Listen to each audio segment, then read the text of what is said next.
Yes, tita, actually nag-aaral pa ako Civil engineering pa ako sa UST po. O ikaw, iho, nag-aaral ka pa ba? Ha?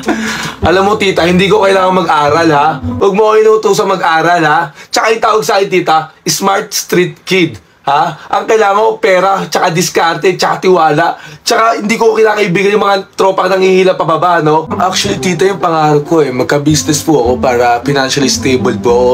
Tapos gagawa ko pa na another franchise para po yung pera papasok. Ganun po sana, tita. Pangarap ko maging Thailander, tita. Ha? Papagandahin ko yung motor ko, papabilisin ko, tapos sasali ako sa mga motor show. Magcha-champion ako doon. Ha? Tapos kakarera ako, tapos tapos bubambahan ko yung mga tricycle driver sa amin para maangas ako, tita. Yun yung pangarap ko. Actually, tita, yung pinagkakabalan ko po is yung pag-aaral ko lang po. Kasi po, next year po, graduating na po ako. So, kailangan po talaga makagraduate on time. No, tita, yung pinagkakabalan ko, tita, magmotor, magbasketball, mag-inom, magyosi, magbisyo.